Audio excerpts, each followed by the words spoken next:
Assalamualaikum warahmatullahi wabarakatuh. Selamat berjumpa kembali bersama Sabel Kreasi.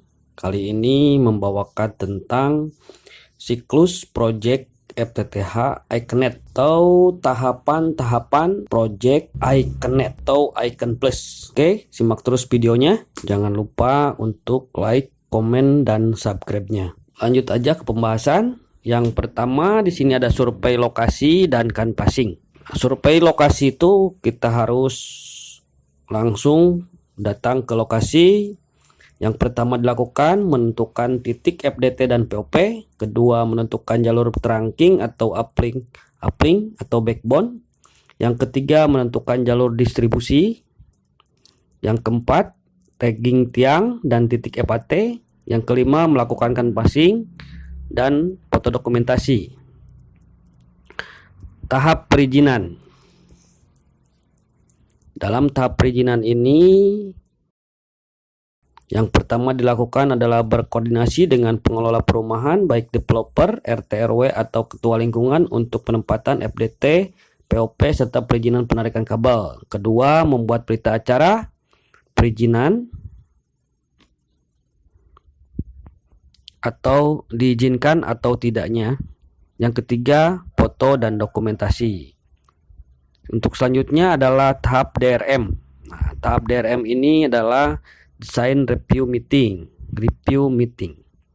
Hasil survei dibahas melalui meeting bersama antara pemberi pekerjaan dan penerima pekerjaan. Hasil meeting berupa ASPLAN dan BQ yang menjadi acuan pekerjaan. Untuk selanjutnya adalah implementasi pekerjaan. Implementasi pekerjaan mencakup pekerjaan sipil, pembangunan pondasi FDT, POP dan handhole, sampai pemasangan box FDT dan POP. Untuk yang kedua, pekerjaan FOC, penarikan kabel untuk uplink dan distribusi, penyambungan dan terminasi. Yang ketiga, pekerjaan elektrikal, mencakup kelistrikan perangkat dan setting konfigurasi perangkat. Yang seterusnya adalah COMTES. COMTES atau bisa disebut juga commissioning test atau tes commissioning. Yang pertama, tes fisik.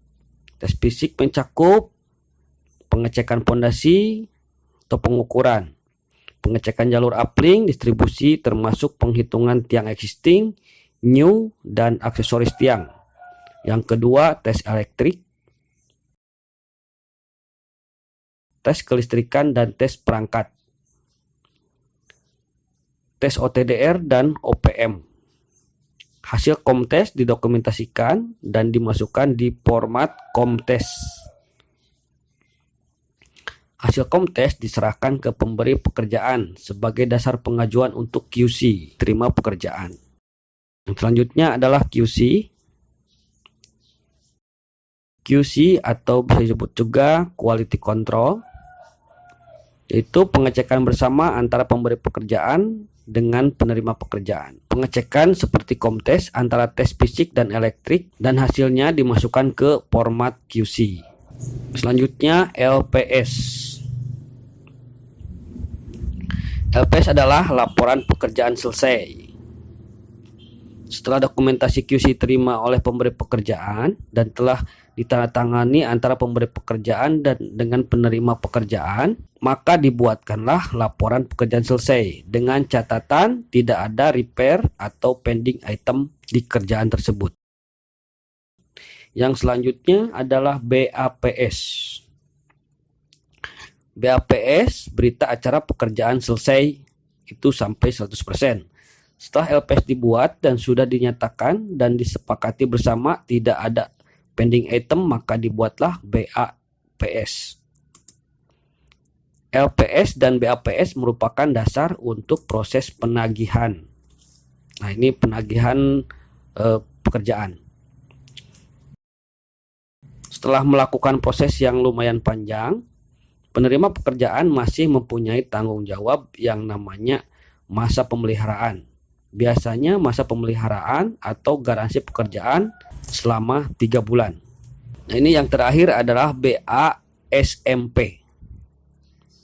BASMP adalah berita acara selesai masa pemeliharaan.